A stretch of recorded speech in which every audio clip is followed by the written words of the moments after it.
A very good evening, good morning, good afternoon, Lummi Nation and all of our friends. We ask that you, oh, sorry. Yeah, you got an echo there. We have a little bit of feedback here. So if we can ask everybody to mute at this time. Deb, so if we can ask everybody to That's coming from you, Freddie. Do you have one of your other devices going?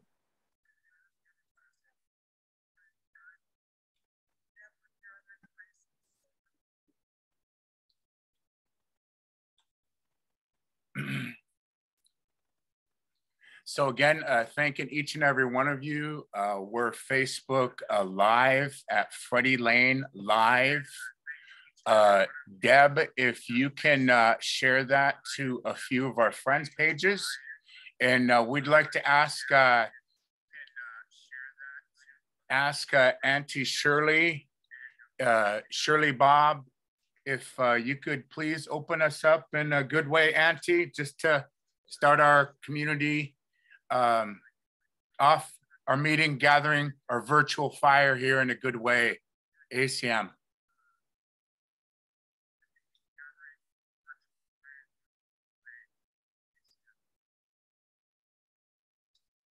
Go ahead and unmute your, oh, there, ACM. Thank you, Auntie. Love you. Lord Heavenly Father, we come to you today asking for a blessing for each and every one that's in the meeting today, Lord. That whatever is going to be resolved or going to be talked about, Lord, that it's all going to be in a good way. And bless each and every one that is sick with COVID, Lord. We ask that you shine your holy light upon each and every one today, that in our community and neighboring communities, Lord, that you guide and protect each and every one of them today. We ask this in Jesus' name. Amen. Each and every one of them today. We ask this in Jesus' name. Amen. Each and every one of them today. We ask this in Jesus' name. We're still getting a feedback from your end, Fred. Thank you, Auntie. Really appreciate, for those of you that don't know, Auntie Shirley, when Lummi Nation was one of the first Head Starts, correct me if I'm wrong, Auntie, was one of the first Head Starts in the nation back in, I think it was 1966. And we've been wanting to do a Lummi Head Start reunion. So maybe we can do that good work and keep our hopes and dreams alive and keep our Head Start alive. I started working in Head Start in 1972, 73. Ruth and Auntie Eva and I worked in the old gym. Auntie Ruth Salma and Auntie Eva Hilaire. That I remember. What were the winters like back then, Auntie? They were cold, just like this. We used to put, my mom and them used to put newspaper on the window and blankets over the doors, and we all slept in the living room with a wood stove. It was awesome. I wished I could go back there and live it one more time. What was life growing up? You know, like back when you was you know, in your childhood years, Auntie. It wasn't like this. We were all safe. Our parents, our fathers worked. They either logged or they fished, worked in mills or wherever. But we were never poor. We never even knew what the word poor was. We lived a happy life.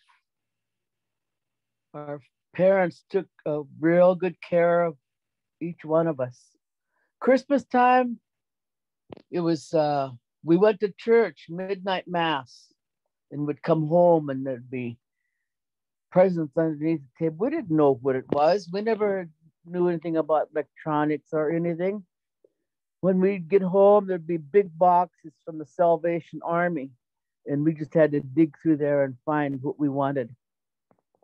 That's our Christmas. It was a wonderful Christmas.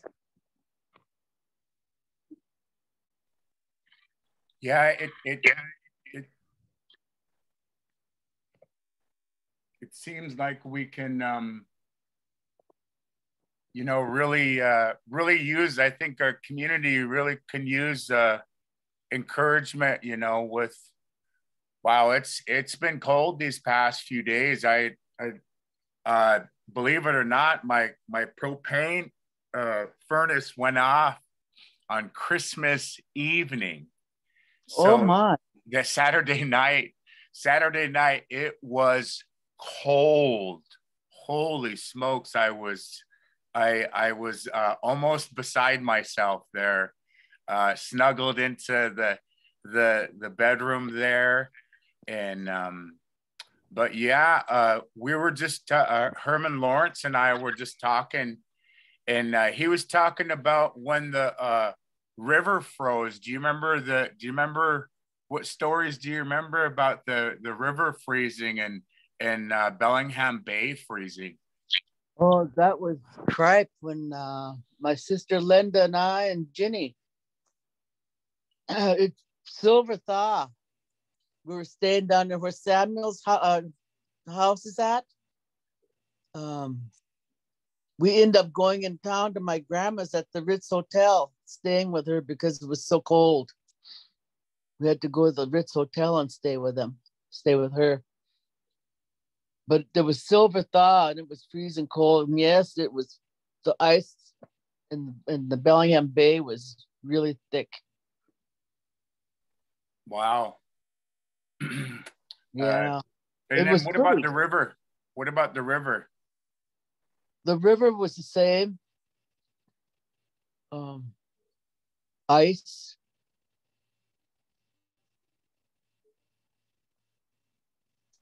Yeah, I was thinking about our beloved late chief, and he told me about the story. I posted it on my YouTube channel about why they became the river rats when back in the olden days, the kids in Ferndale, when he was going to Ferndale, used to make fun of them, and they used to call them river rats. And then he talked about how they made it their they wore the name with pride. Do you remember what kind of floods? I know we haven't talked, but you know what kind of floods do you remember back in the day, Auntie? Oh my gosh, I remember this one time we was flooded in down at the river where Uncle Louie and them lived. Well, we were visiting with Auntie Evelyn and Uncle Ernie, and they went out, and it wasn't flooding at the time, but by the time they got home, we were flooded in. They had to take us out by boat, but it was right up to the door at Uncle Ernie's house, Auntie Ernie and Uncle Ernie and Auntie Evelyn's house. We were jumping on the bed and playing around, and there was water in the house. Wow. Yeah, we had fun. We didn't know how to be scared. We just had fun. Yeah,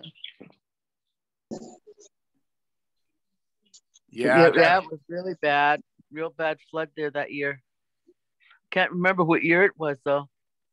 Do you remember any of the old stories, Auntie, about the old river that used to come up the old Lummi River. Do you remember any of those old stories? You know No, how I don't. yeah, I hear Joel talk about the old river that the farmers put in. It used to be the Lummi River. That's why we got Lummi Bay so shallow. And Yeah. and the main river came out there. And but yeah, well, what do you remember about the Lummi Cohos, Auntie? I want to talk a little bit about them. The Lummi Cohos? Yeah. Well, before the Lummi Cohos, Wes, Hutchot, and Ralph started a girls' baseball team. And that was in 67, 68. They started a team. And when Wes and them quit coaching, then Dobie and them took over. Dobie and Hutchot. But we used to put on tournaments. We used to put on tournaments at the baseball field with the Cohos. I mean, they weren't the Cohos, we were just Lummi.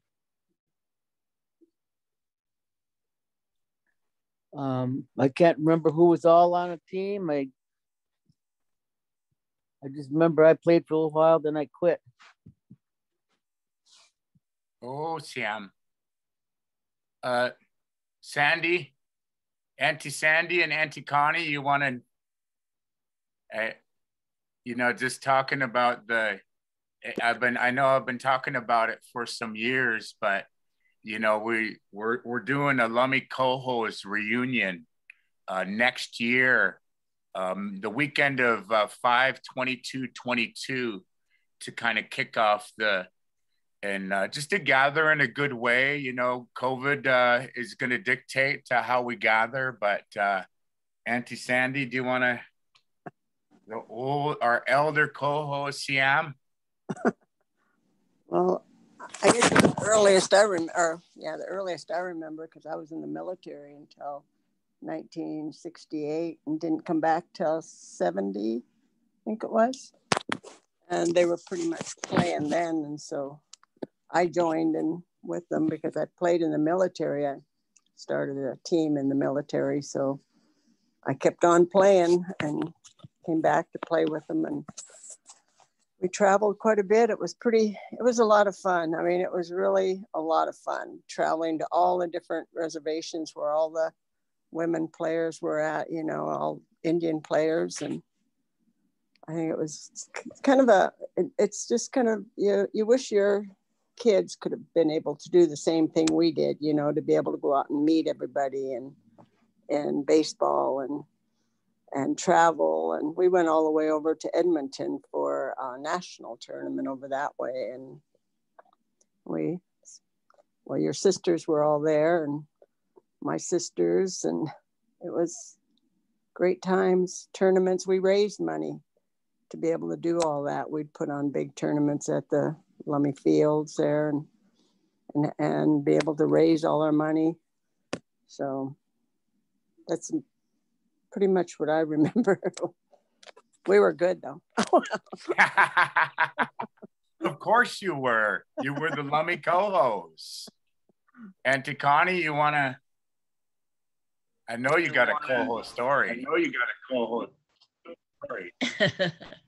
I think the most important thing I got out of us playing ball together, and I can name the ones I got to play with towards the end, and that was Tina, Doreen, Laverne, Vernell, Marcy, Lane Girl, Sandy, Jolene, Bill, Marge, Barb James, Donna Mae. All these girls that we got to play with. I can remember when we first got our team together back in the day, Hutch and Donna lived down in Marietta. And I had just come back from playing for Tulalip. And I talked to Donna and I said, well, you know what? This is the best time I've ever had, is to play sports and baseball was my big love. So we talked, and then a bunch of us got together and started. Of course, we could never defeat anybody like Rachel Hood from Tulalip. But since I got to play with her, I also got to know how to hit off her. So I think it became a point that we would beat them. So we really worked hard at doing that. We got it into the game to have fun, and we had the most fun and got to meet the most people, and we got to be lifelong friends. And I think that's the main thing I don't see with our young people. They play sports for the schools, and they play sports for like the Boys and Girls Clubs.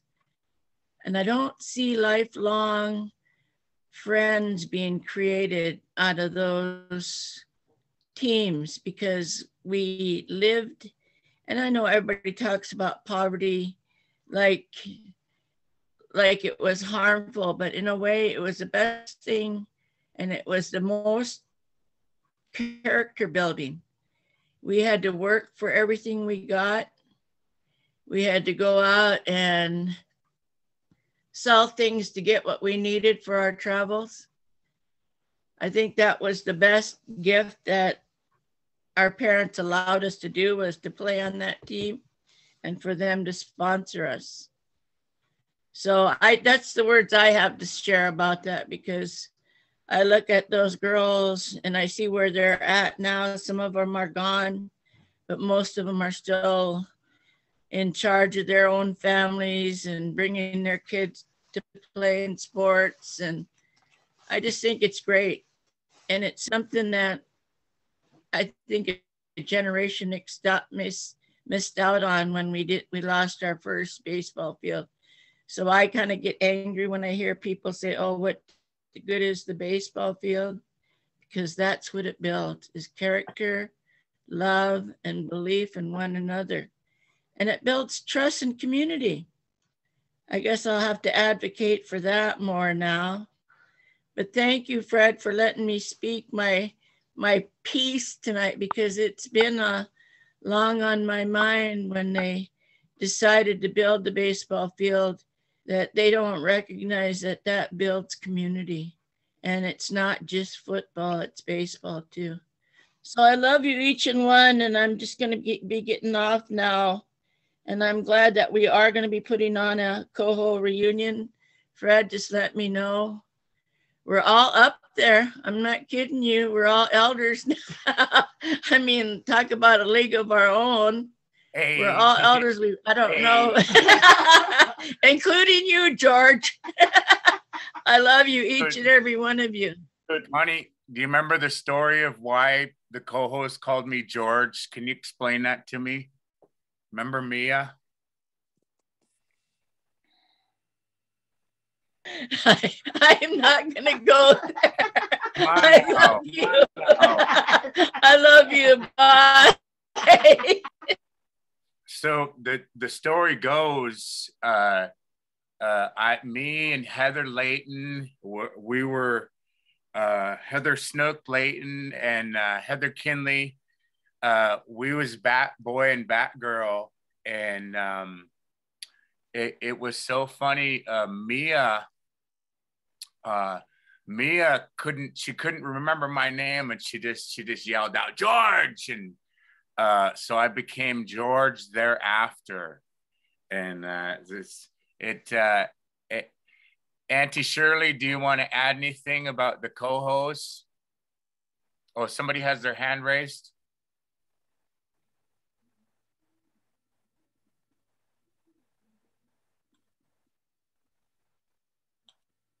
Somebody wants to add. 2797 has their hand raised. Who's ever on the phone? Last 4, 2797. Go ahead, 97. Thanks, Fred.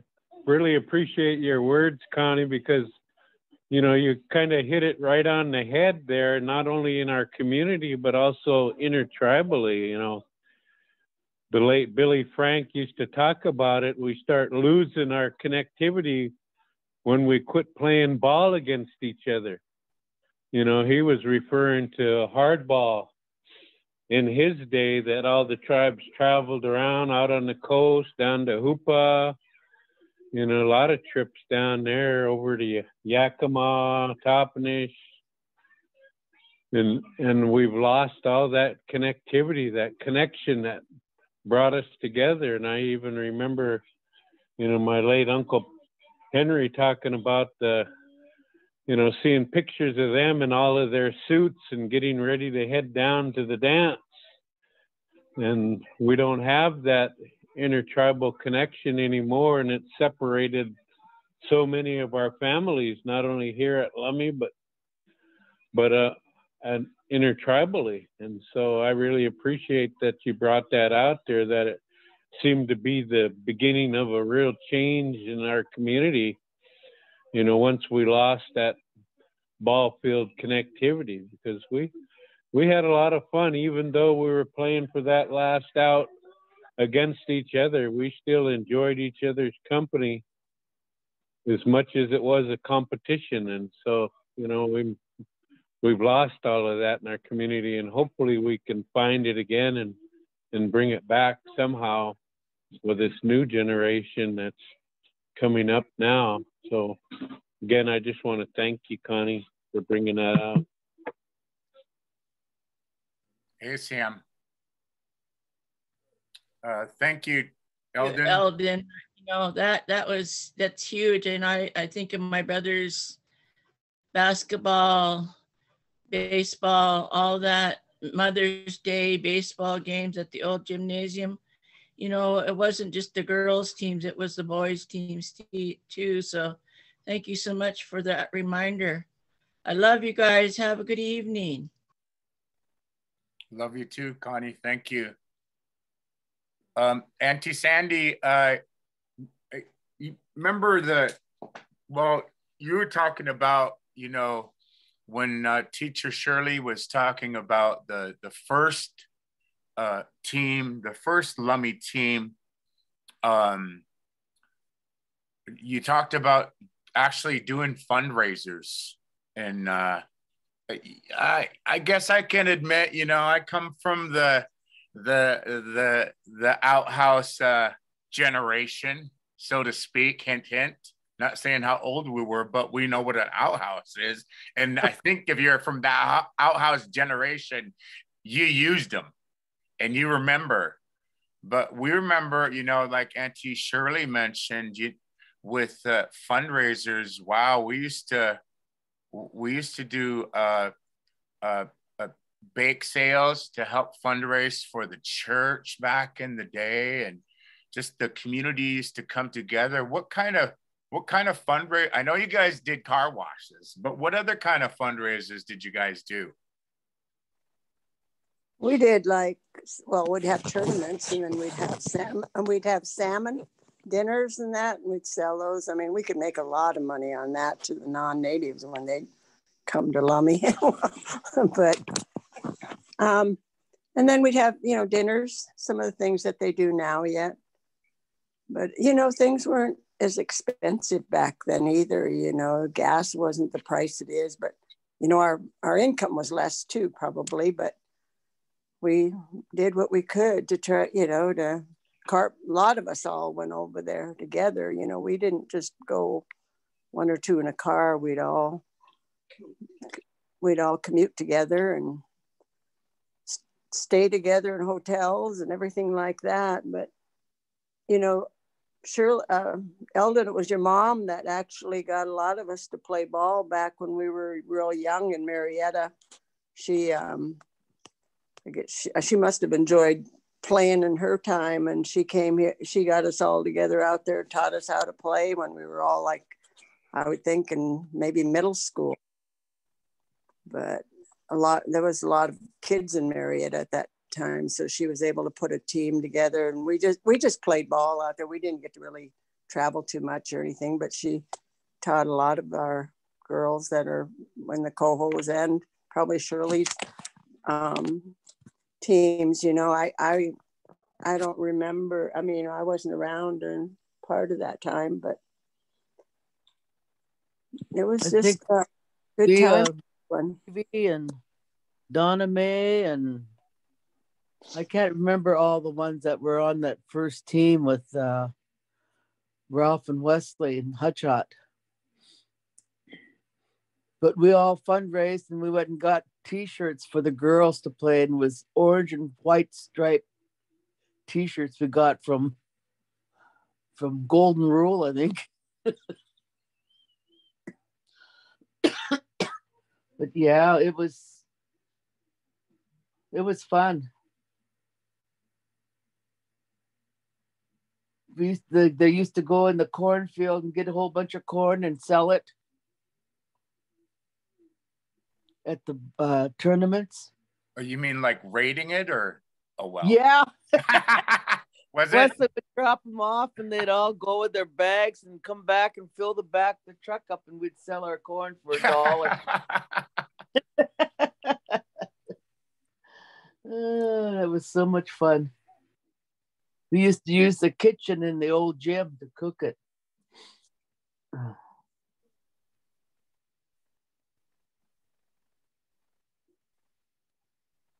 Those were the fun days.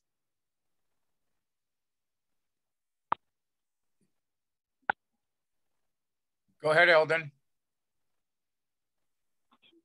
Yeah, Shirley, appreciate that. Made me think of Coach. And, you know, when we were traveling around the fisheries meetings, and he kept saying, we need to bring the community together just to remember all the times we used to be together. And him and Jimmy start calling it the good old days. And so, you know, for three or 4 years, we had an annual dinner and we called it the good old days. And everybody would come together and share pictures or fishing pictures or whatever. And, you know, just have a meal and break bread together. Not a sad occasion, just an occasion to come together. I remember the first year we put some floorboards down and had a pair of dice, couple of pairs of dice, because we did 4, 5, 6 too as well that night. And then, you know, Ellie and Blair brought out a bunch of pictures on the reel, had a CD. People brought their own pictures of their own boats and laid them out on the table. But, you know, it was just to remember those good old days. And, you know, when you talk about fundraising, Uncle Gordon used to get us out there to pick oysters and sell them by the bushel to back to Merle and them. But, you know, it was a lot of hard work, but we enjoyed it when we got over to Toppenish to play ball, seeing Joe J. Pinkham and them again, and, you know, challenging them, and them Peaches and them out at Quinault, run into them, and they'd be baking bluebacks over there in White Swan, feeding everybody when they had fish coming back in those days. So, you know, it was a lot of fun, a lot of good memories, and we need to figure out. I know COVID's kind of held so much of us back from our own families, but, you know, we're going to be able to beat that and come together as a community again and start making those memories. I know my 2 grandbabies, they want to know who all their cousins are. I'm just afraid I'm going to terrorize them with how many cousins they really got. But, you know, we got to get it into that next generation coming behind us. Sure do. They're missing out on teachings.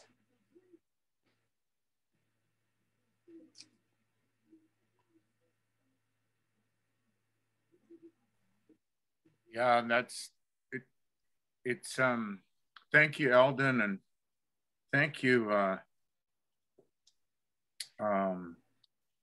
Auntie Shirley and Sandy, Constance. We're I was saying this across the country. You know, we're the first generation to recognize global climate change, and we're the last generation that can do something about it. And Auntie, I've been finding a lot of my old Chief Salip videos, and those teachings are real important. I wish I could play that last video, because and I'll share it on my Freddie Lane Live and our Facebook pages. But Not yet. When you talk about the teachings and how the kids are missing out on it, Auntie, what would you share to young people that? Who would I share with them? And how they're missing out on their teachings. I always talk about how I was brought up, how we were taught by our parents and our grandparents and our aunties and uncles. Those are the ones that raised us. They were able to correct us anytime we were doing anything wrong, but it was never in public. It was always at home. We was taught how to behave in public. We was taught how to help around in the kitchen or wherever we were at. The ladies would talk to us girls about how to carry ourselves, and the men would talk to the boys. When my kids were growing up, I had dinner at my dad's house, and I'd invite some elders over when my kids would turn of age. My boys, when they turned 16, they would come over and they would talk to them about how to carry themselves and how they're supposed to be. Respect yourself and respect everybody else. Same with the women. Did the same thing with my girls. It was just a private little gathering that we always had for their birthdays, and I'd get the elders over to talk with the kids. That was my way of teaching my kids.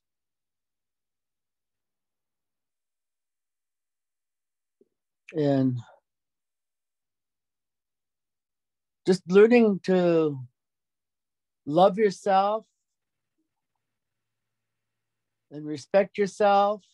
That's what I taught you kids in school. First thing we'd do in circle time is I'd ask you kids, do you love yourselves? You didn't know what it meant. And I'd explain it to you kids. As you love yourself when you do nice things for yourself. And when you do that for yourself, then you treat other people good. You treat them with kindness. That's what I taught in Head Start, in circle time. And self-esteem, that's the most important part of our growing up, is our self-esteem. If you don't have that, then you're lost. You have to have that self-esteem, that love for yourself in order to project yourself out there in public. Instead of being shy and standing back, that's the way you're going to be for the rest of your life. Take control of your life and be who you are. Show the people who you are in a kind, loving way. Always be helpful. Always be there for people. Don't expect anything back. Just do what you have to do for your community. Always be there for them. That's who we are. That's who our elders were. They were there for each one of us in the community here. Our elders were never backwards about helping. And one guy always comes to my mind is Uncle Augie Kasmer. When he seen my dad picking up wood for his first powwow, my dad was up by Mary Plasterdom's place there. He was dragging wood up and putting it on the side of the road there.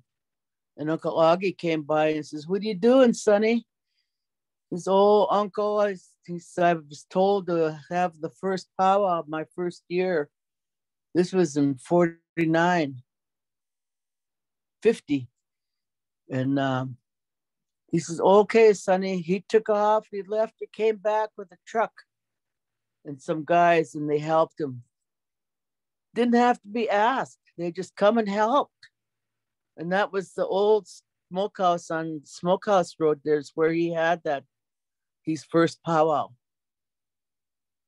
And when that happened, the elderly ladies, Auntie Gustine, Auntie Dora, Auntie Sarah, there was a kitchen there.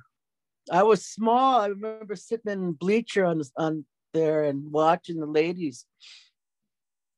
And when they heard about my dad's powwow, everybody chipped in and brought everything that they needed for that.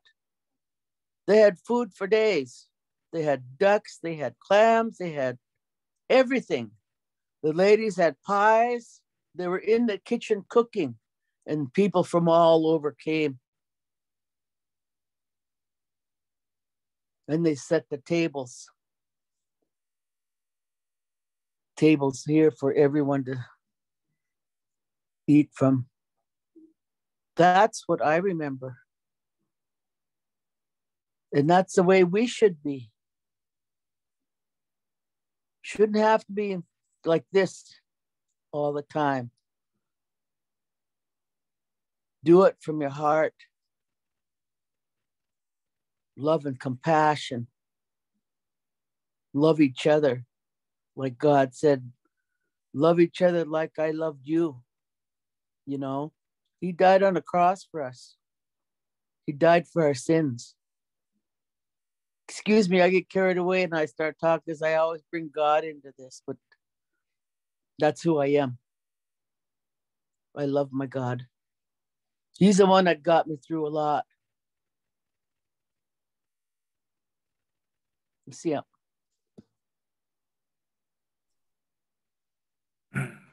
Thank you, Auntie.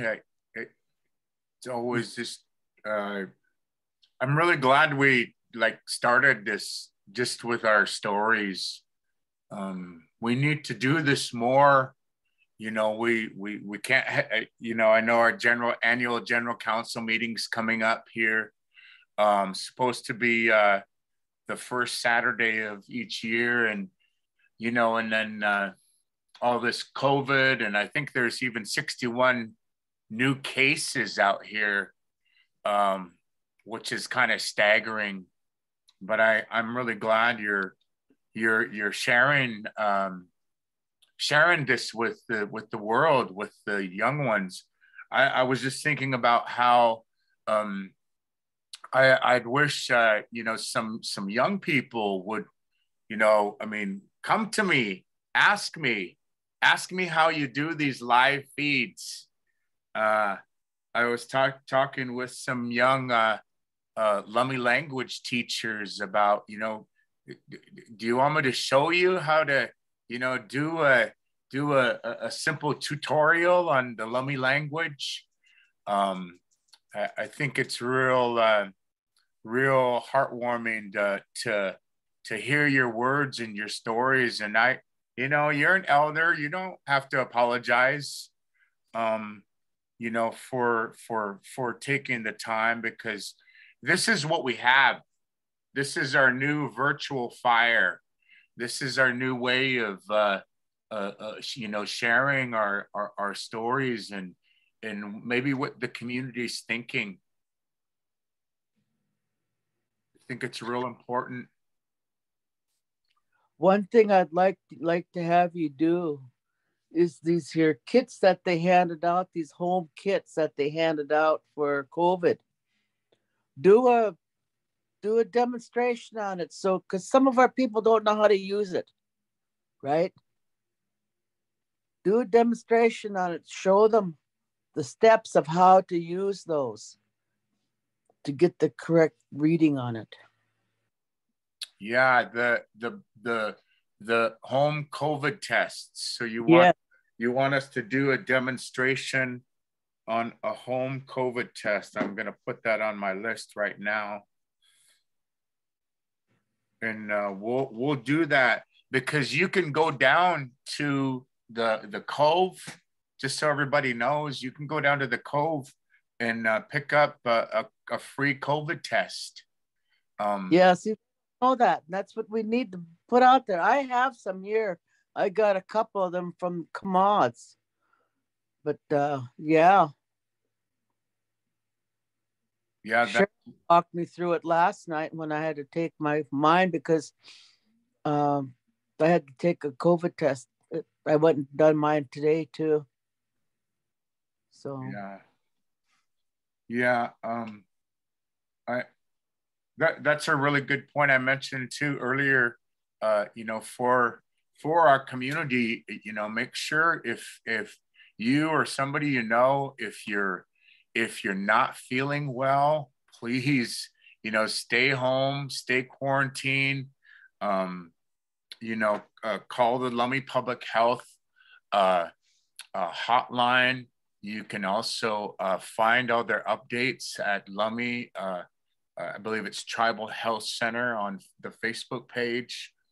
And maybe next week, or maybe in the next day or two, Auntie, I can possibly bring on talk with my nephew, Dr. Lane, and see if he could just share a simple demonstration with you.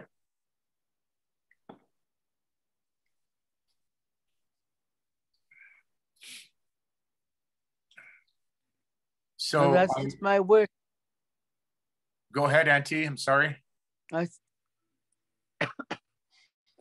That was just my wish, though, that if somebody could do that for our community, because some of our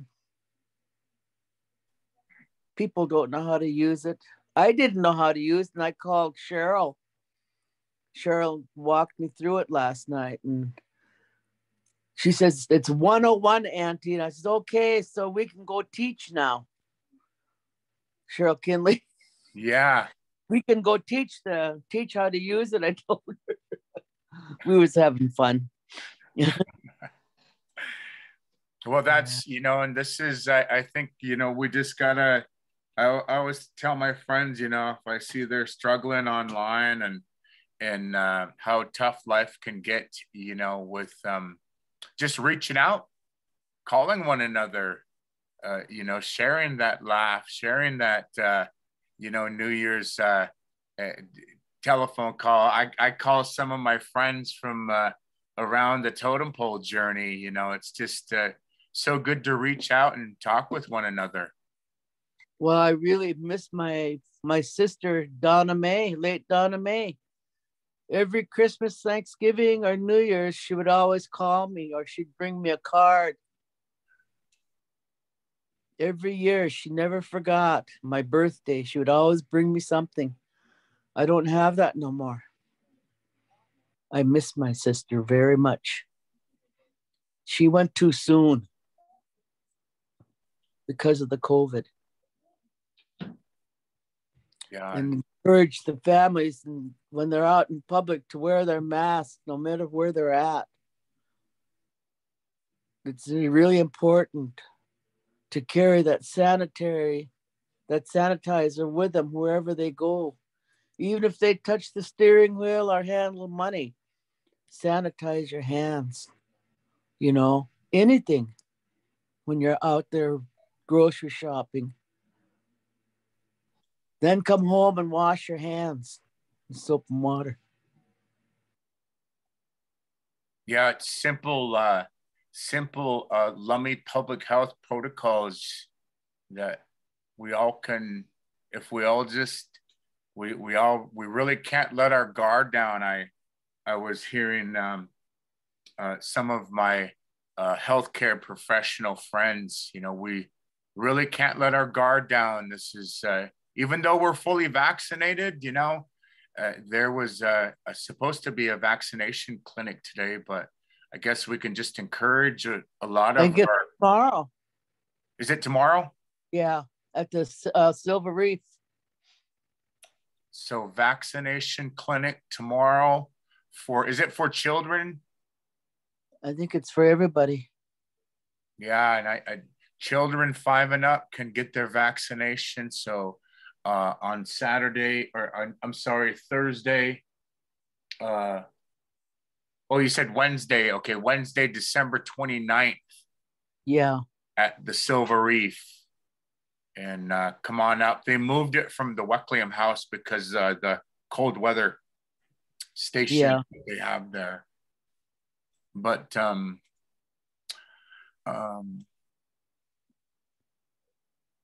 yeah, it's been a real struggle for the community. I got my response letters, and I know Auntie Shirley, you came and you came down and you signed, just so we can at least send a message to the council about our needs in the community. And I was I guess I didn't feel really bad. I had to share my letters online, just because our communities are having a really tough time. And I think our community, I think what more importantly, that I've been trying to do, I posted it online and on the Lummi page and on the few Lummi pages that I share it with. But I just it's really kind of nice to have a couple of the former treasurers on, to hear about the process. And I think that's real important for why I really started these town halls, was the importance of process. And Auntie, what did you think about the 639 signatures that we gathered? Well, I'm just going to tell you what you believe in and what you believe in, what you're doing. Don't listen to idle talk. You just follow through with what you believe in. Take care of your people. Even if you're not on council, you're more important where you're at now. That's not going to stop you from helping your people. And whatever anybody else thinks about it, let them think, let them say. That's their opinion. That has nothing to do with what you think inside your heart and your mind. You follow through with what you started until the end. Whether it's positive or negative, you tried. Hold your head up high and just walk and do what you have to do for the community, son. I'm proud of you, and I'm proud of all my council members. None of us are higher than the other. None of us are better than the other. We all walk this earth equal, side by side. We're supposed to have love and compassion for each other, not hate and gossip. We're supposed to talk kind, talk things out. Be responsible. Make sure that that tongue that you have right here doesn't shoot somebody and stab them in the heart and hurt them forever. Because that's what's going on. That's what's going on in our community. And I really feel bad about that. I love everybody. I love every one of you guys. No matter what your lives were before, that's none of my business. What you guys are doing today is more important than what happened in the past. You work for today and today only, day by day. Then you ask God, project that positive into the universe, like I always say, and you're going to get positive back. If you're going to be talking negative about everybody, and you're going to get negative back, and that's just the way you're going to be for the rest of your life. You're never going to be happy. Those people are never going to be happy unless they're causing trouble or talking.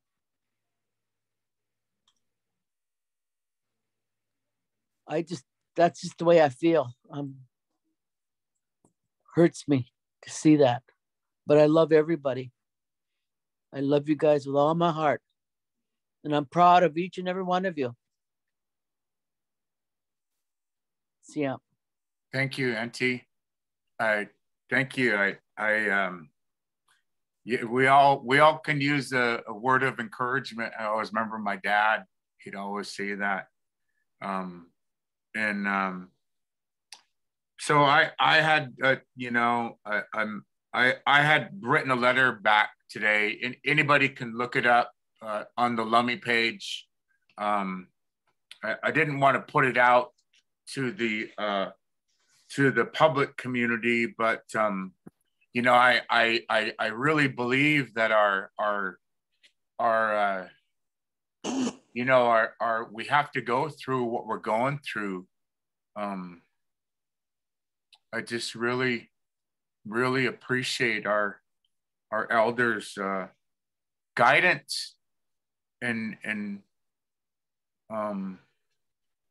I know Sandy, Auntie Sandy, you came down and you signed as well, and I think I'm just trying to do this in a good way, I'm paving something. I got all my documents that I'll eventually share, but I really feel bad for our people. I really do. Yes, I signed it, and thank you, Shirley, for your words. Very good words. Appreciate that.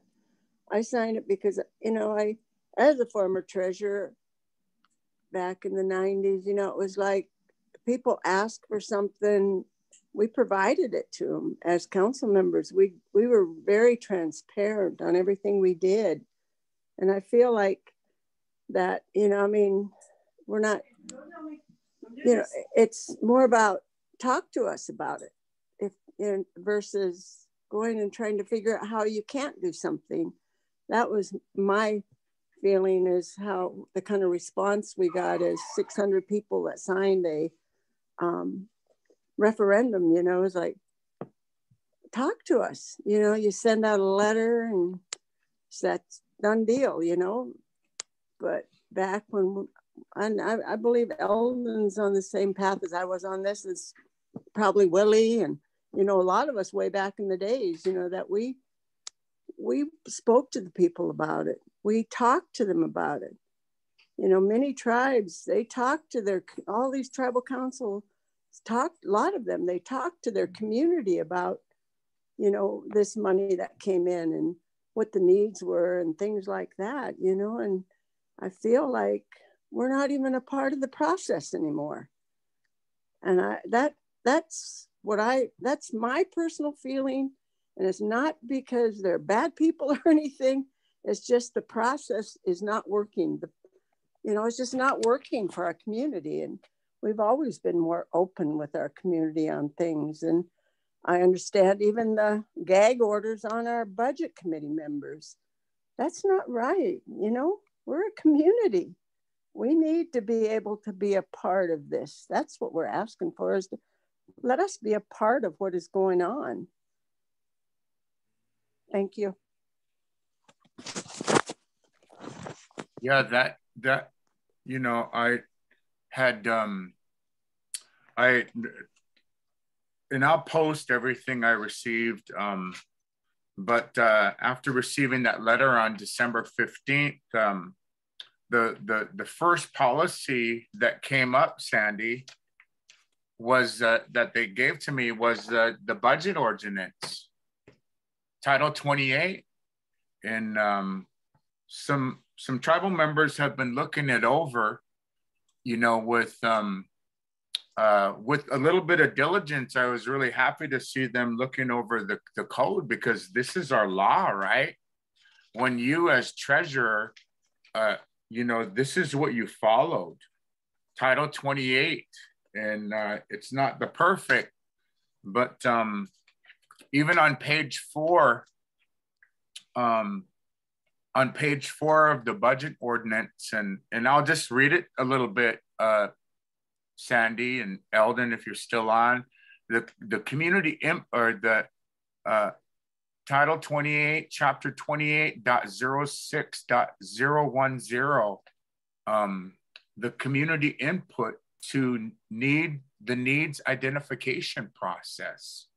The LIBC shall hold a second public hearing at the time specified in the Treasurer's annual calendar to hear community concerns related to the draft revenue budget, requests for additional or different services from the tribal government, tribal policies that might require funds to implement and or enforce, or other matters having an effect on the use of the tribal monies or the need to increase tribal revenue. And I just, you know, there are a couple other angles to talk about with the Title 28, but I just thought, you know, if we're going by our codes, Sandy, and I know I don't know what the CR, you know, why we would have a CR. Okay, I know we're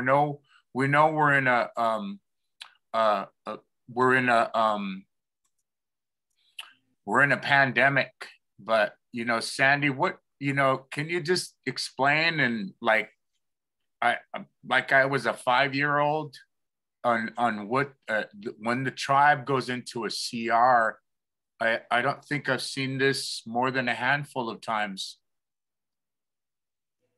Oh, what they're supposed to do is go back to the original budget that was approved the prior year, which would have been the one for 2021 that was originally approved before any increases or anything. And I saw Clifford do this at this meeting. He had a meeting with a few people on there about a week ago or a week and a half ago, Zoom meeting. And it wasn't like a public hearing or anything. It was just it was almost like a town hall meeting, but there was very few people on there because this isn't working. Zoom is not working for our people, for one thing.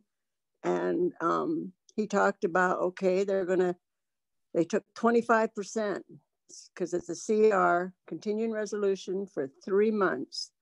So there's 25% is going to be allowed to be expended over these 3 months, 25% of what they got in or allocated in 2021, which means there should be no new hires from what was back on that date in 2021. That's the first thing you look at, is there shouldn't be any new positions. So it's supposed to be going back to 2021 for that first budget that was approved.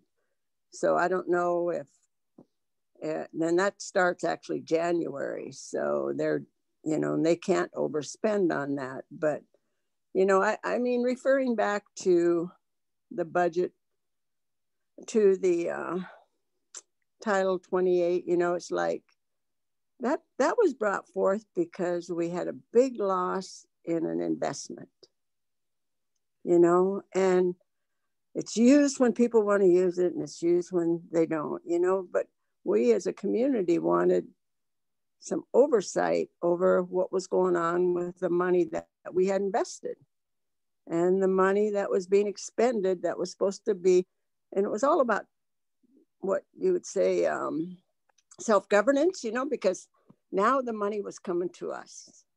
So what was the needs of our community to ensure services to our community? It wasn't, you know, that was main reason, just so we could kind of make sure that our money wasn't getting put into investments to be lost. We lost quite a bit of money during that time. And now it's just kind of, I don't know whether how it's really being used, because if our budget committee members are being told they have to have confidentiality and it can't go outside the room, then they're not out to be able to talk to our community. So we're all just not, you know, that's a part of transparency. We want our tribal council to have transparency with us, because we want them to succeed. We want us to succeed as a community. We're all on the same team. We need to be able to feel like we can, you know, be a part of this, and then we can all prosper. We can all do well, you know? I guess I'm just kind of not understanding why it's changed to the point to where, you know, a treasurer had so much authority as they do now, and we're not getting any information, you know, from the last treasurer. You know, the community they're going to start distrusting. That's what's going to happen. It's just because we're not given the information that's needed to allow us to trust some of them. It looks like Eldon's got his hand up. Okay. Thank you, Sandy. Go ahead, Eldon.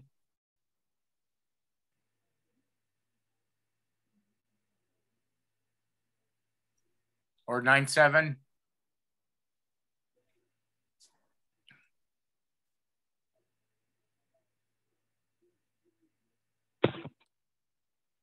I was double muted. Sorry about that. But I really appreciate what you were saying, Sandy, because, you know, Title 28, you know, that's the only monetary voice that the General Council has, with the public hearing for revenue and the public hearing for budget. And I was just amazed and astounded in the 2018 budgeting process that the treasurer says, no, you don't get the minute from the hearing. We use that for the first budget amendment. And I'm going, what? That's, you know, that's incorrect. And if you read the Title 28, it's the only time that General Council has that voice. But here it was being discarded as secondary, in my own opinion. And, you know, and nothing has changed since that day. I think it's even, unfortunately, maybe gotten even a little more separated from the General Council and its voice and opinion. And, you know, it's sad. And then to hear what you're talking about, a confidentiality, you know, I'll divulge personally what was put upon me, because as the natural resources representative on the budget committee, you know, being a member of the CBCs, I'm on the budget committee. But if you read the code, we're at the budget committee to represent the people, the voice of the people. And we had some natural resources things that were being brought forward. And, you know, I turned them in. And then I spoke to the $1 million that the council had committed by motion for the hatchery development. But I wasn't advocating for it. I just turned it in, and then I spoke of the needs of the community and the programs that should be funded to support the community and its needs. And then I got told that I should be removed from the budget committee and that I should be removed from the Natural Resources Commission. And I says, hey, start your process, have at it. I says, because you need to read the code. The budget committee code says that we're there representing the General Council. And they removed me as the budget committee representative in a few weeks following, but it still didn't change my opinion that we're not there to represent Natural Resources Department. We're there to represent the voice of the people. And, you know, they they did a lot of other things following that. They reduced our budget by 2/3, and then they tried to put a gag order on all of us as commissioners. But, you know, as elected people of representing the fishermen, they couldn't stop our voice. And, you know, we're not a campaign speech. What's that word that they use so readily? Shellangin'. You know, I think Shirley spoke more Shellangin' tonight than I've ever heard from any council in probably the last 15 years. Well, as far as that goes, from Connie and Sandy as well. You know, about the people, the voice of the people, representing the people. And I really appreciate all that I've learned from these ladies in the past. It's kind of like my old story about my Aunt Teen used to call on, she used to find me in the general council meeting to say the prayer. And one of these days you're going to speak for your people, and you got to start learning how to speak now. As much as I tried to hide in the meeting, Auntie Teen always found me. I finally realized and gave up that I didn't have to hide. So, you know, that's just my 2 cents worth that Title 28, if followed, it's doable. And you don't need no confidentiality because you're shielding whatever you're shielding from your own people. And we're not only the ones that got you there, but we're there for you to represent.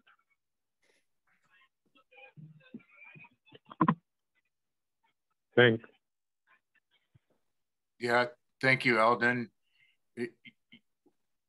You know, for me, you know, everything hereafter, you know, I really appreciate all that said. I hope there's a lot more tribal members out there, at least listening and learning.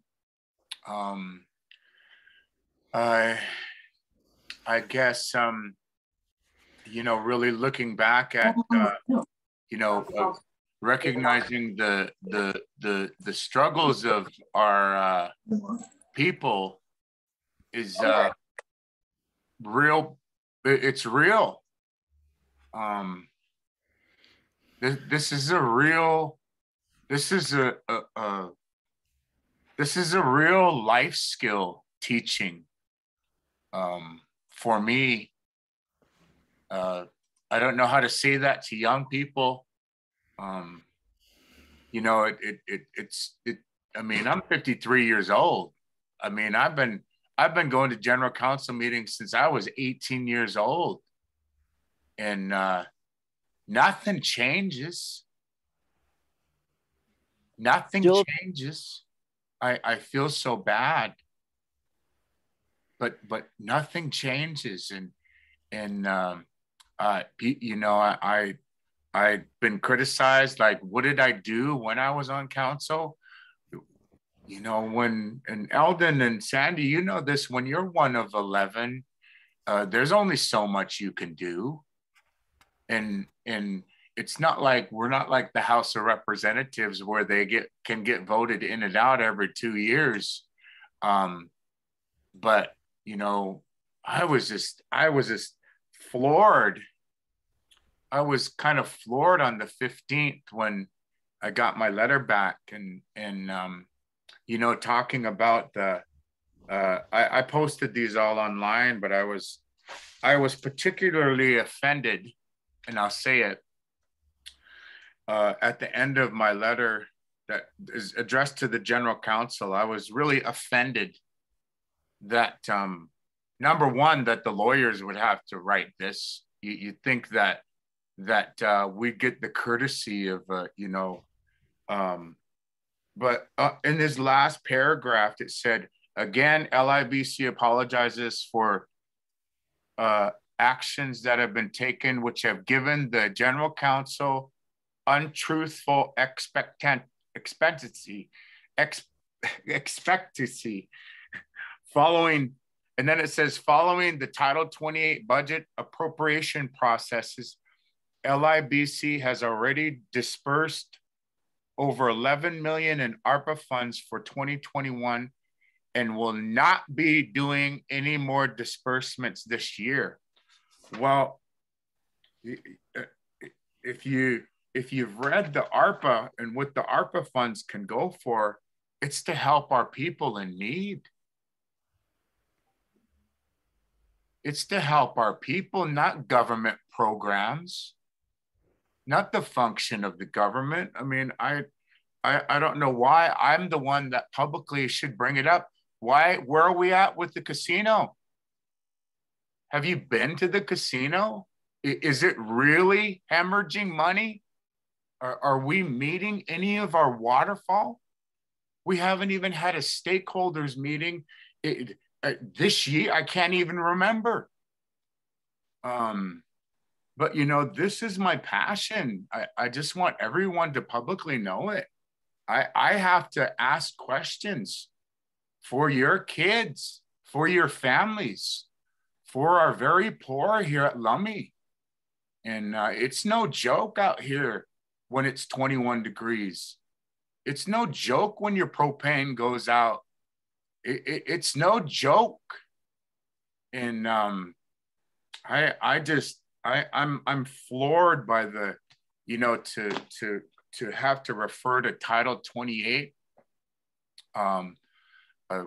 regarding the letter. I just, my heart hurt. It took me this many days. I couldn't even have a meeting last week. I just felt so bad for the community.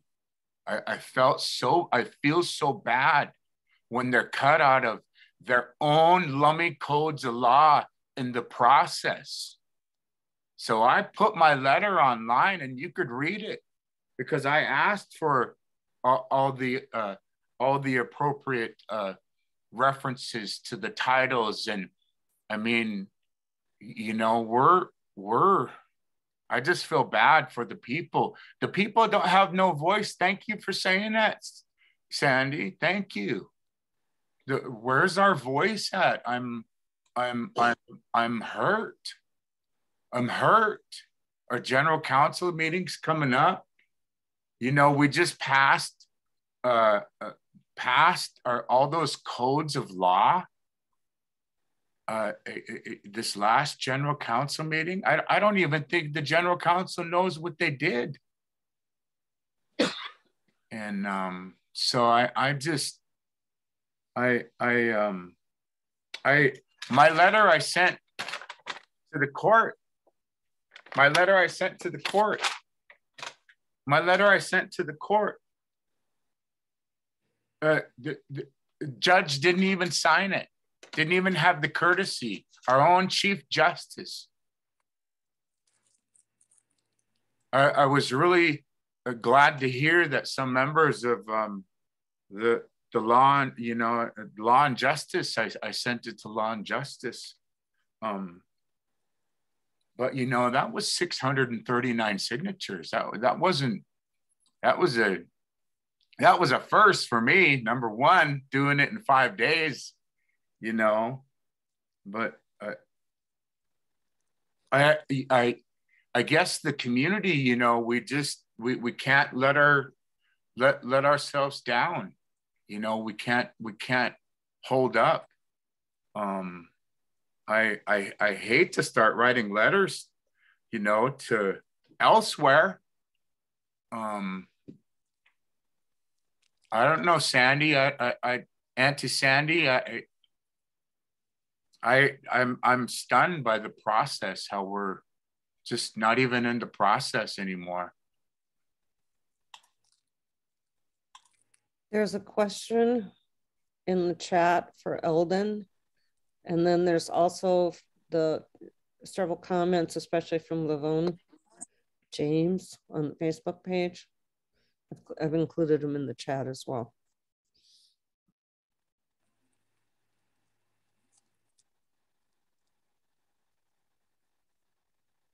Yeah, it just talks about the Eldon. are you speaking to the 2018-19 when natural resources budget was cut pending appropriate work plan?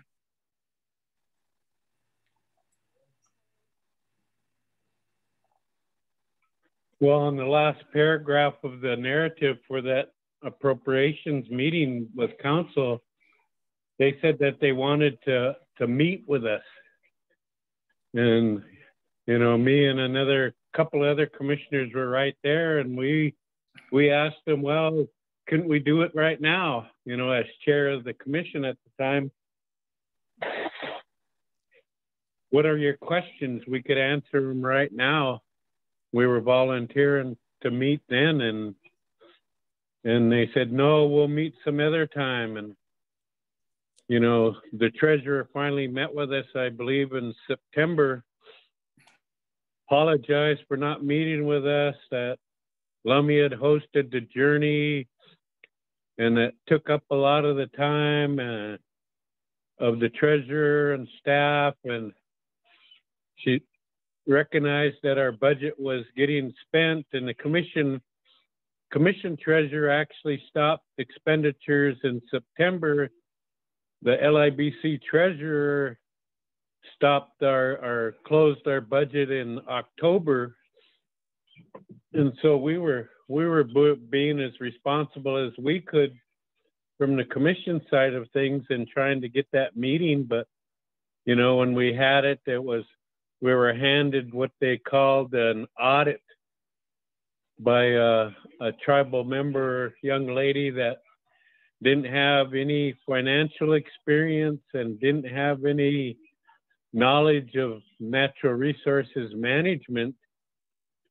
And it's, you know, it's not like it's out of place. I think I've endured probably 3 separate, you know, audits by council, but it was always, you know, sitting with the auditors and the staff of the council, even sitting with what they called the finance committee, was 3-4 council members, and going through, you know, all the accounting material that the commission turned in. And so we went through it, you know, page by page, month by month, and gave explanation to expenditures and the likes of all their questions. But this one was so done in seclusion, it was odd.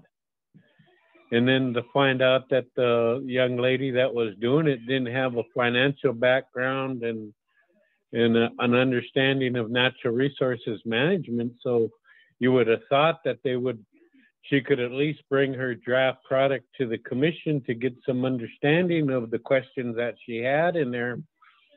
And, you know, I'll be upfront. It was more focused on the amount of hours that commissioners do at certain times a year. But then we brought all that material that, you know, 7 days of meetings in Portland, and then you add on travel time, a day to get there, a day to get home.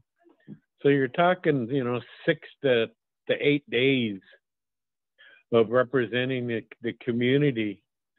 And so if you look over a 2-week period, it gets a bit lengthy, and I have no regrets of that, because to protect our community in all these challenging times, it takes what it takes. And there's council members that took those trips down to California for these meetings as well. So even though they had a partial understanding of it, they still wouldn't speak of it. And then there was the other question, because there was time put in for funeral leave. And, you know, I personally was told that I could have health insurance because of the amount of hours I turned in as a commission. But, you know, I asked the HR department on who was going to pay for it, because it wasn't in the commission budget. And they said that they would get back to me on that, and they never did. And then, you know, 3 or 4 other commissioners are telling me that the HR department is telling them they could have annual leave, funeral leave, sick leave, because the amount of hours that they were logging in as commissioners on our stipend budget. And I kept telling them, no, that's not possible. And, you know, there were a few commissioners that persistently put it in there, even though all of us were told that we could. I pretty much penciled out as many as I got turned into me, but I guess some of them got through for different reasons or not. I know I even shared with them that I was asked by the Stillaguamish Tribal Council to come and say some words about the passing of one of their elders. So as a representative of Lummi, speaking and representing Lummi at these services, I put in for, you know, it was funeral at Stillaguamish. So I put that 6 hours on my time card to represent the community. You know, people can judge me on that as whatever regards they want to, but you know, it was what I personally did, and I felt comfortable doing that. And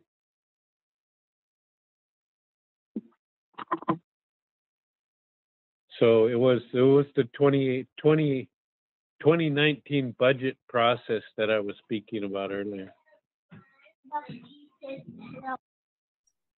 Yeah, you know, I've always said this, you know, we got to stop treating natural resources like a program and start treating it like a treaty right. There's no nice way to say that. But, you know, natural resources is being treated like a program when it's really should be treated like a treaty right. Sandy, if you can enlighten me, you know, when, as a former treasurer, you know, in Title 28, and I know you probably don't have it in front of you, but I referred to a couple of important points to the Lummi Code of Law, 28.06.030, the prioritization of community needs and use of resources. And I guess, what does that mean, Sandy, you know, when we can't get those priorities set? Well, really, it's more about looking into the future of where we want to be. You know, that's what I always believe. You've got to look outward. Just where do we want to be? And, you know, our grandchildren, our great-grandchildren, what kind of a community do we want to have for them? You know, and looking at that and looking at the needs that we have now to be able to reach out to that.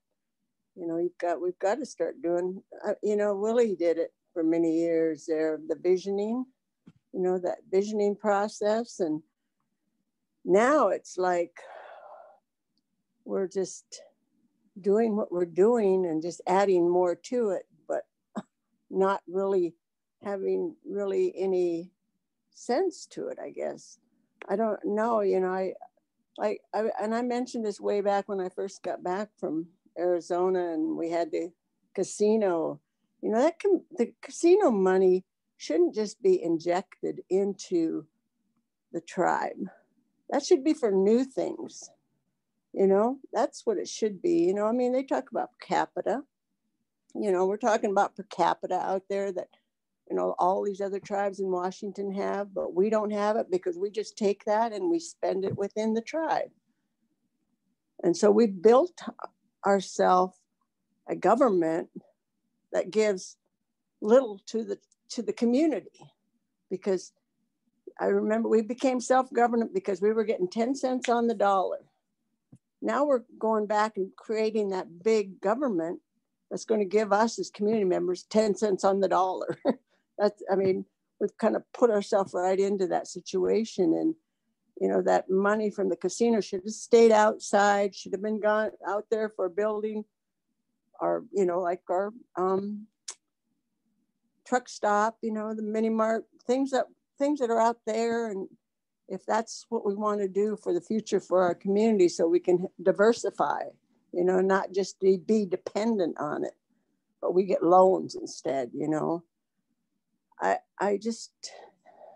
mean, you've got a lot of really smart people in there that have a lot of college degrees, I think, you know, but just trying to figure out where we're going here, because I honestly don't see it. I don't see us really looking towards what we need in the future, and starting to put that money aside so that we have that for what our future is going to be. I don't know what it is. Fishing has gone bad now. We're in crabbing. We're gonna probably out, you know, over crab again, you know, because of the number of fishermen that are out there. But you know, we're not thinking about where are the fishermen going to work? You know, if they can't fish, what are they going to do? You know, that's what part of our council should be really looking at, you know, and talking about, and talking to our community about it, so we can come up with some ideas to help them, you know, so that they can start understanding what our needs are, you know, as community. When I was in Arizona, I saw so much out there in terms of the kinds of enterprises they put together out there, you know, and the jobs that they had, you know, that were our community members could be. Now what I hear these guys talking about, I'm on the 401k and the health committee. I hear them talking about doing a pension plan, you know, and the pension plan was going to cost us a lot of money, you know, and that money, you know, why are we giving more to our employed people already? Why are we not looking at outside at our community, giving them more? You know, I think it's backwards here or something. I don't know we're taking care of ourselves as just the government. We're not taking care of ourselves, of our people. I'm not sure how to solve this. We've almost, you know, we don't have any money coming in from the casino. I've been to the casino. We don't have hardly any clientele in there right now, you know, and we had since COVID, you know, we've had the same thing. I don't know what we're bringing in for sure, but I don't think there's enough money to cover the people that, you know, that it covered before. So I don't know whether that's why they want to save this money from the ARP, whatever, you know, the COVID money, because they're not going to have enough money to pay themselves. I don't know what, but if that's what it is, they should tell us, you know, they should tell us. Yeah, there's questions that tribal members near and far have. And not that I hear what, you know, some of our relatives by neighboring tribes, but geez, they got some neighboring tribes got, you know, upwards to 6,000 to 9,000 just close by here. And that was beside their per capitas. And I say, I'm not talking about a handout, or maybe a hand up more than anything for the community. We a lot of people tend to look up and, you know, talk about it being a handout, but, you know, we're really trying to get some straight answers. It's the general council meetings coming up in the next couple of weeks online. I wish a lot of times that our meetings can be held like this. They're public meetings. Don't know what all the confidentiality is, but we all know confidentiality for the nation is kind of a joke. I want to read Clinton Jefferson. This is from online, just a comment. Our Constitution is written in lawyer white man language to be manipulated as they see fit to confuse our people who don't understand. It's like reading a foreign language. And all of our tribal attorneys, that are going to be on the agenda probably on January 8th, 2022. You know, our own attorneys are being used against us. There, I said it. I think that's something really to take into consideration. You know, with the current work that we're trying to do in the community. I guess I can just open it up. Levon James, Deb Cruz, do you want to read? Can you read what Levon has? I'm going to search in the chat. What's been posted in the chat, she's got several comments on the Facebook page, but what's in the chat right now, it says several community members. Okay, several community members say they don't like that council will use language that they don't understand. The general counsel feel like they do it on purpose to mix them up and get over on them. They say it seems like it's the council's way of not letting them be a part of the decisions. Another comment that she's got here is there's more people struggling now more than ever. How can the council act like they can't see it? For goodness sake, it's right in front of their faces. Judy Warbus has online also commented what is going on with the employees that got put on administrative leave without pay. I know 2 of nieces are on leave without pay. I pray all of them get their jobs back. They need answers and they need our support. Those are some of the other comments that are coming off of that. Hey, thank you. It's Rez Talk. We're just live on Facebook. I think we've covered a lot. If you have any comments you'd like for us to share, you can catch us. We'll be back next Tuesday from 5 to 7 as well. And you could find us on YouTube, on our YouTube channel. If you have any relatives that are unable to watch along along with us online. So I will just open it up to anybody on our call. I think Uncle Eldon's still on, Auntie Sandy's still on, Carl, anybody, Sam, Vanessa, did you want to add anything to our conversation here?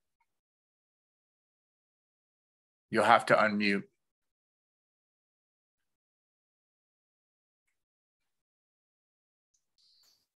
iPhone 13 put in a comment stating now that the tribe passed a CR, all the budgets will remain the same as mentioned.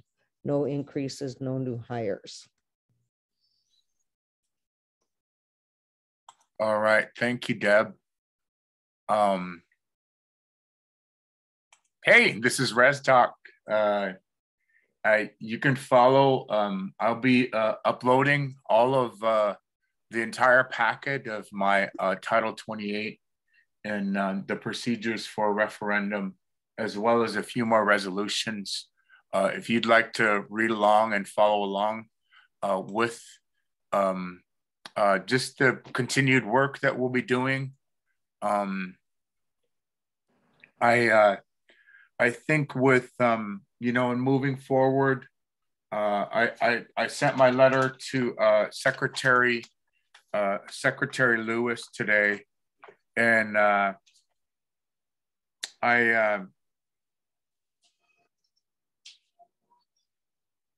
you know, with I think with the community and with the general council meeting coming up, it's going to be important for members to attend the general council meeting. So Lummi Rez Talk, go ahead. 13. Yeah, this is me. This is Kathy Pierre. Yeah, I just wanted to answer Judy's question. Though all of those girls that were under investigation have been terminated. And then K&L Gates have sent out letters for people that received the renter's assistance that they have to pay it back. There's only a select few that are being targeted. And as that has never been announced to anybody, the renter's assistance policies, procedures, and application was approved by Department of Treasury in order for us to receive that funding. And when the staff, when they were helping people receive the renters, they were only following the application and process policies and procedures that were approved by Department of Treasury. And the investigation that you're talking about, the tribe opened us up to scrutiny because they're scrutinizing their own grant that they accepted. Department of Treasury is not asking the tribe to do that. So now these folks are faced with having to pay back the renter's assistance that they've received. And I want to just put that out there. And a lot of them are our vulnerable elders and families that are living in poverty still. So I think that's going to warrant for a longer conversation, but I just can't sit back and watch this happen to our people. Thank you. Thank you, Kathy. You know, we're talking about the ARPA funds, Kathy, and you know, for a lot of us who don't understand what the America Rescue Plan Act monies and the fundings are, you know, I just have to say this. You know, I wish the tribe just gave it all to all the tribal members, young and old, every man, woman, and child. That's what I wanted to do with the referendum. Why? Because we wouldn't be going through these problems of the tribal politics today. And I feel really for the community.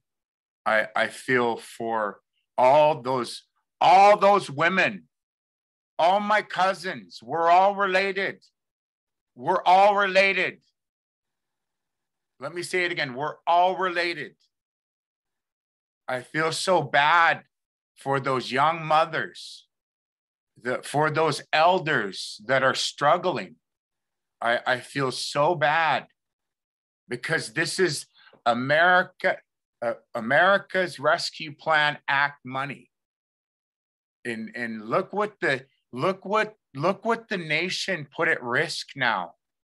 Look at what this investigation and all the scrutinies. We know that there are some very rich Indian tribes. You look them up.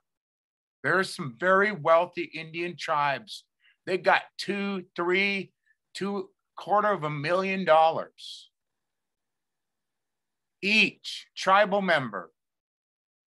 Our relatives down in my relatives down in the valley, $6,000 of ARPA monies. This is beside the fact. But Kathy, I really appreciate you coming and sharing, because I really feel bad for these these families, our people, our own people. The chief said it, we're Indian on paper. We're not even Indian anymore. We can't even talk with one another without the pettiness of politics and what your last name is. But I'll be damned if I'm going to stand back and somebody not speak up for the poor in our community. We have 2/3 of the nation, over 60% of unemployed people living in poverty. What is that money meant for, Kathy? I wish you can. I don't know if I feel my passion is kicking in, but that ARPA money was meant to help the people, not the government.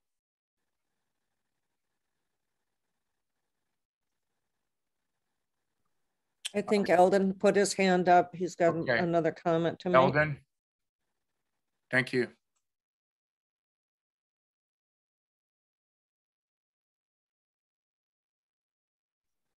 Go ahead, Eldon.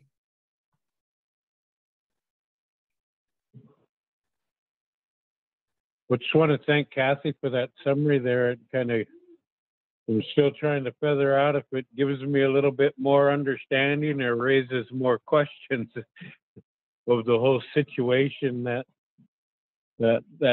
is being investigated, I guess, for lack of a better term, because, you know, it's still only hearing, you know, bits and pieces out through the community of the actions of the LIBC on the employees. It seemed like these misunderstandings or these allegations, you know, aren't based on process and procedures, but on speculation, unfortunately. And a lot of speculation could jeopardize, you know, probably all of our tribes' funding in some regards, potentially.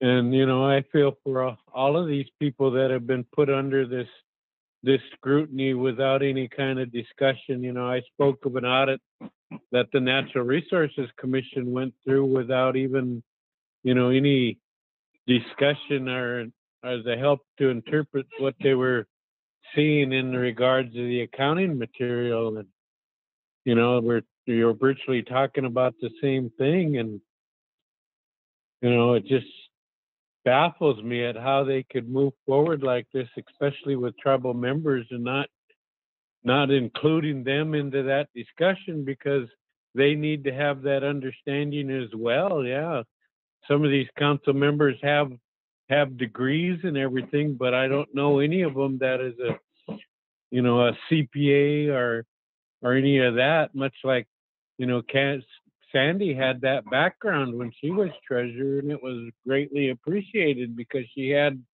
that understanding and could bring it to terms to all of us that were around the table sitting with her when she was treasurer, so that we could understand it in more layman's terms and do the best that we could for our community. And, you know, it just seems like it's a personal vendetta, unfortunately, you know, and that's just my own opinion, and I could be wrong, or I could be spot on. And it just baffles me why we can't be put into the recognition of this. I mean, you know, I sat on the budget committee and then as treasurer on two investigations that led to convictions, one from housing and one from the commercial company.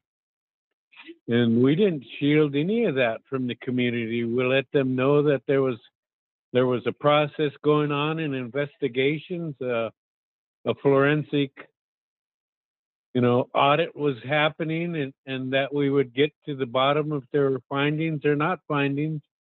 And it led to convictions of two gentlemen. So, you know, there was no shielding it and giving this, what did you call it, confidentiality things, because the general counsel is the ones that need to know.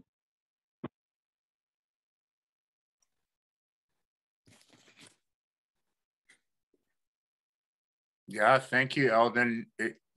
You know, I think more than anything, I hope there are some young people watching, and my honest to God, if you want to learn how to do this and do your own broadcasts, I don't even care if you're not even on my reservation. But, you know, this is our voice, you know, we have so many talented Lummies. We have so many talented people. You know, we tell our young people to go get an education, but why?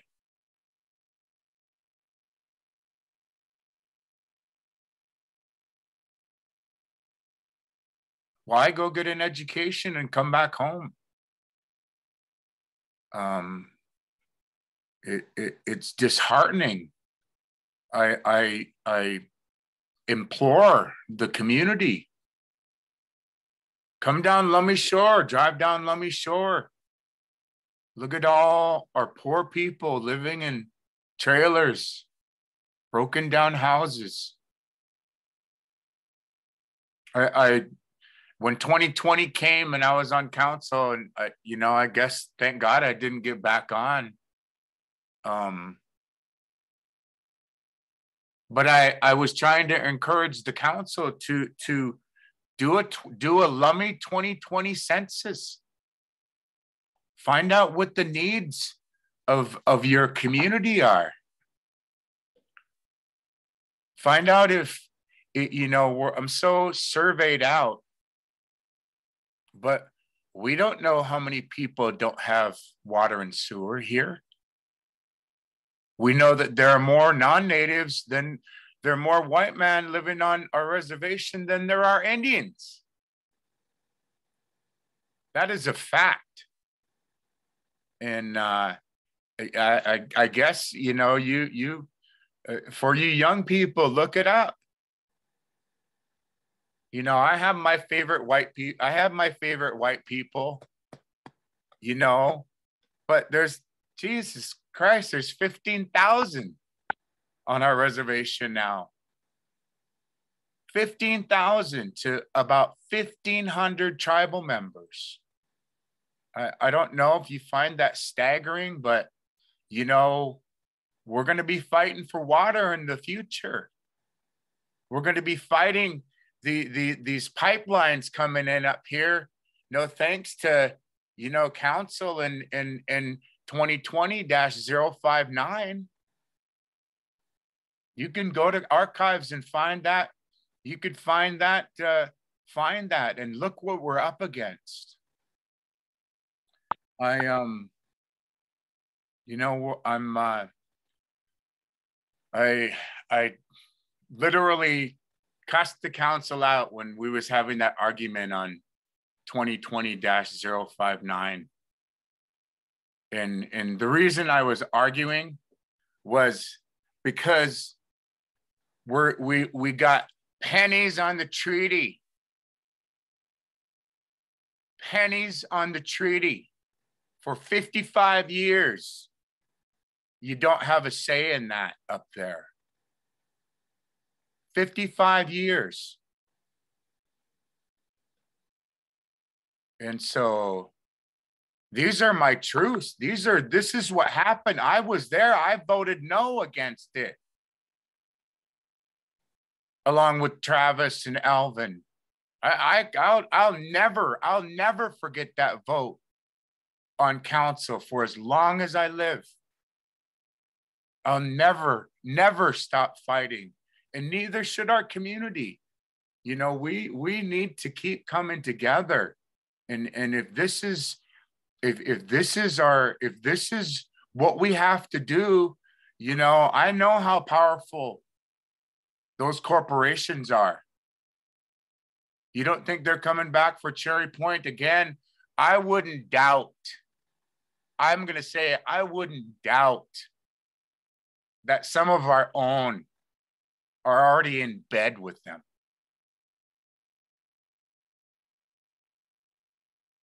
You have to understand your Lummi Indian civil rights. You have to understand your Lummi treaty rights, people. I'm not going to live forever. I grew up back in the day with all those elders. Hearing Isidore Tom, bless him, thank him. I remember when we burned the boats, when the IRS was trying to tax our natural resources, our fishing. I was there. I remember his words. Percy Thomas, oh my God. I remember, I still can hear Joel. I remember when Russell Means and Joel got arrested for your treaty rights. So I just implore the community, you know, I cannot and will not stop looking for good trouble. And I'll thank Representative Congressman John Lewis for that. I will not stop looking and finding good trouble because we have our ancestors.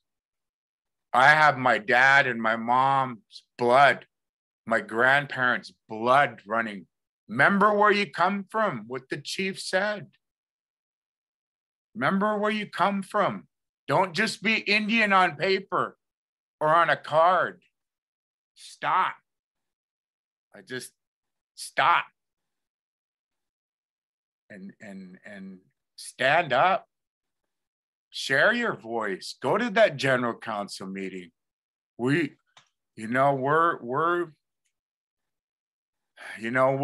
easily break as one stick, but you put a bunch of sticks together.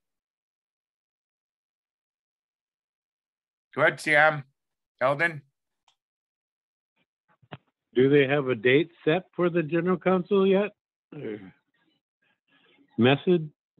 Hybrid? I was assuming, as per the Constitution, if that's what the nation claims, so to hold so closely, that it's the first Saturday, which is New Year's Day. So that's a tribal holiday. Yeah. So I imagine the 8th, some sort of meeting would be planned. That's what. Some of the discussion I've been having with our neighbors and relatives on the resolution that you're speaking to of 50 years of silence by LIBC. I mean, and I asked the director of natural resources about it on a general council Zoom, and he says, well, that agreement isn't with Intelco. That's his exact words at the general council meeting. The agreement is with somebody else. And so Intelco, from what little I know, is going out of business. And so when they remove all of their equipment, they should remove that dock. It's only fair and the most responsible thing to do because of the age and the contamination that those pilings leach into the Salish Sea. Amen. So I think talking to a lot of my friends, they totally agree. They use those waters in common regards to a lot of different fisheries. So, they wouldn't mind seeing it going either, because there's a dead zone in between the first two docks that there's nothing that lives in there. And so that would be the most responsible thing for all of us to get behind, as the removal of that dock as Intelco goes out of business and moves on. I know most of their foreclosures is generated because of the cost of energy, but whatever it is, the economy, that wish them all well, and dislocated workers will help the ones that are dislocated and help them find other endeavors in their lives and provide for their families, and wish them all well. But so they got an agreement with this other party, but they're not the ones that are on the lease of the tidelands for that dock. So I don't think it's a done deal, and I treat it like that every day when I speak to people. Yeah, those are really good points, Eldon, and thank you for bringing them up.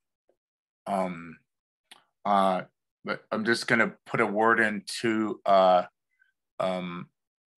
my tech support, Deb Cruz. Deb's got an Indian name, Deb Cruz. Deb, can you help me if there are any other updates? And I just want to read, I guess, as we're coming up to our last few moments here, right here, this comment comes from Bob Julius. Thanks, Auntie Bob. She says, I'm one of the people who don't have Zoom or access to this That's why there's not enough input. Even the ones with access have problems. And so I thank you for the thank you for that comment, Auntie Bop. Is there anything else, Deb? I'm not able to see, there's several comments on the Facebook page and I can only see 1, 2, 3, 4 at a time. And I know there's been a number of comments. And I can't get to the earlier comments.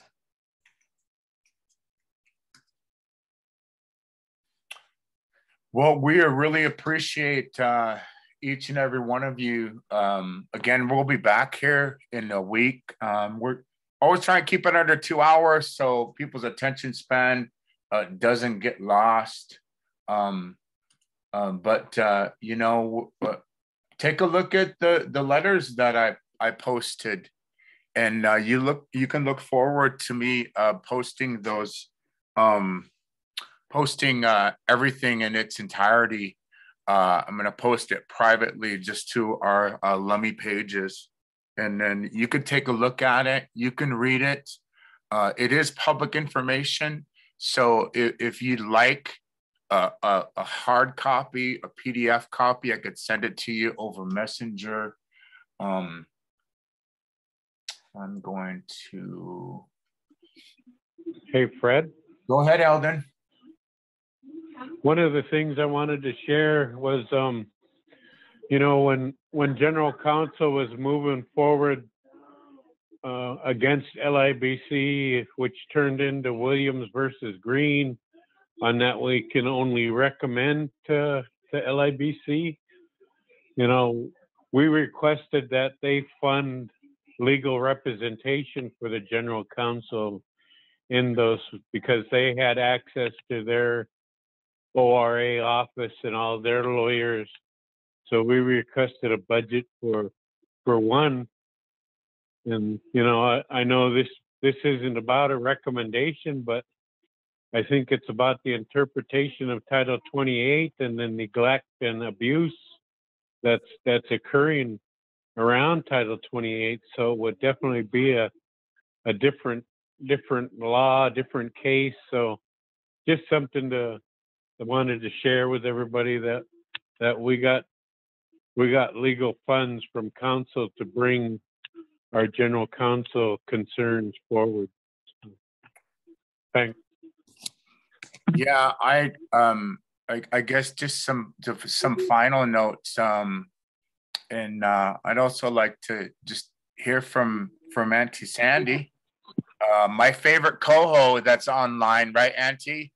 She's my favorite coho as of right now. But I just wanted to just, you know, Sandy, how do we move forward in a good way? What can we do?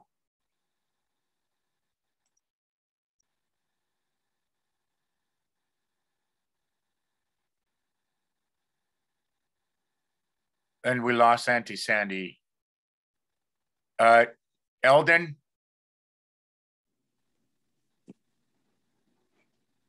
And we lost Eldon. Okay, Levon asks Eldon, how do we utilize those funds for representation for general counsel? And go ahead, Auntie Sandy. How do we move forward in a good way?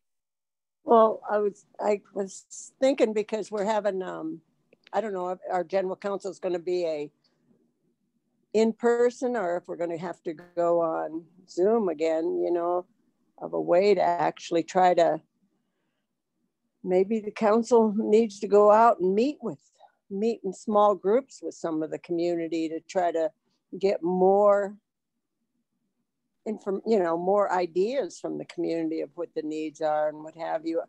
You know, I you know, with the, you know, like with Zoom, every meeting I've been on with Zoom, there's been so few tribal members on there because it's really hard. We need to see people, to talk to people, you know. So I think we ought to just ask if we could have a general council meeting at the Wetclium where we may all be spread out, but try to get people there and try to not just have it for the attorneys, but to talk to the community about this, you know, and be more transparent. Show us the budgets that they have, you know, that they're planning to use that money for, you know. And I mean, it's not asking too much to ask them to show us. Yeah. Right. Yeah. It just seems, you know, I don't know how, you know, I'm just going to pitch this to the community. I've talked with a lot of our community members, but, you know, what do you think of some sort of like a think tank, Sandy?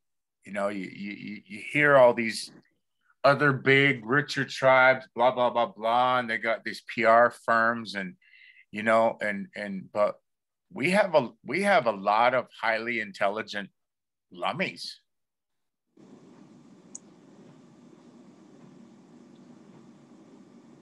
What do you think of a think tank, Sandy? Well, I mean, that would be good, but you know how Salt River was structured, where their council was from different districts within their tribe, and so they represented them just like, you know, you do with your, you know, Congress and all that, you know. That if I just believe if the council would consider sending out their 11 people to different areas to try to, you know, do think tanks, but do it in smaller groups like that, so that way more people could actually have some input into it, and then bring that together and try to put together, you know, I guess a smaller group to be able to start going through some of that and really looking at it, you know, the vision for the community.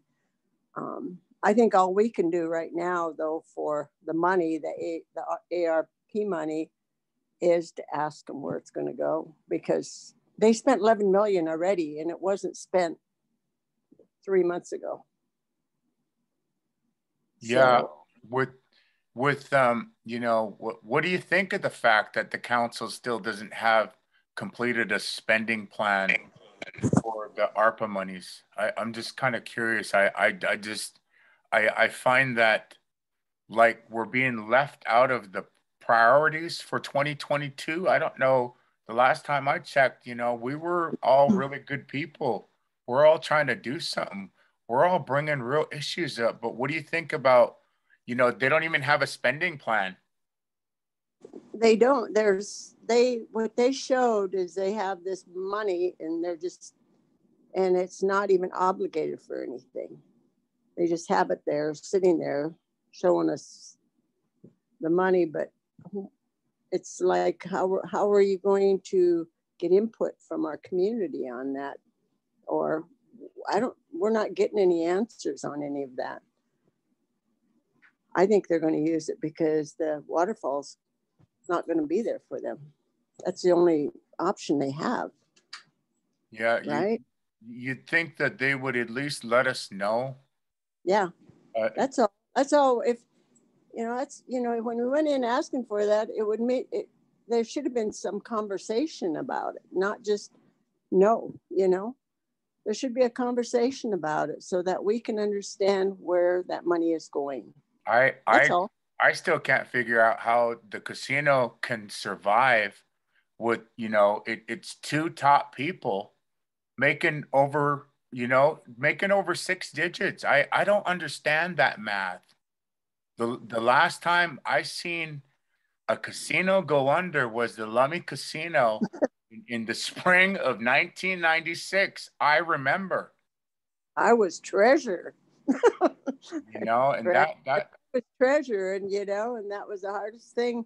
And it wasn't just me; it was our council that had to make the vote on it. It was either that, because our banks wouldn't give us any more money, So we were going to have to start spending grant money, and we couldn't do that. You know, then it became a decision of the council, as much as we tried different options, but, you know, that's, so the treasurer never had, you know, the kind of authority they have now in terms of what they can do. So yeah, you'd think they'd have some of their advisory, their business committee, or somebody. I mean, I just really hope some of them are listening and watching, and you know, they have Title 28 too, and we have real problems out here with our community. But Auntie Sandy, I really am glad. As a former treasurer, you know, I really hold my hands up to you, and thank you for coming and sharing some of your insight for our town hall. You know, this is an easy way to communicate, right? You know, this is an easy way to put some of our public meetings on, you know, on a Lummi page or something that at least communicates to the people. And so, but I really want to thank each and every one of you, from the youngest to the oldest. I want to thank all of our friends online that left some messages. I'm just going to put this, I just caught this one from Clinton Jefferson. If the waterfall money is not there, something is wrong. Tina, Joe, does it have anything to? Patty Jefferson. Hey, Pat. She says, yes, Sandy, sounds like common sense to me. Why aren't the GC general counsel more accessible? Is it fear, or do they not understand it's time? Judy Warbus, it's our own tribe. Don't use our own people because not enough knowledge on the job, or because no higher education. Give our people a chance, believe in us. Haishka, again, each and every one of you went a little bit over. Again, we'd like to thank Andy Finkbonner, Connie Martin, Eldon Hilaire. Who else spoke, Deb? Oh, please help me. Shirley. Kathy. Kathy, thank you, Kathy. Shirley, Bob. And Auntie Shirley, thank you. Good night. God bless. And we will see you next week. ACM. High School.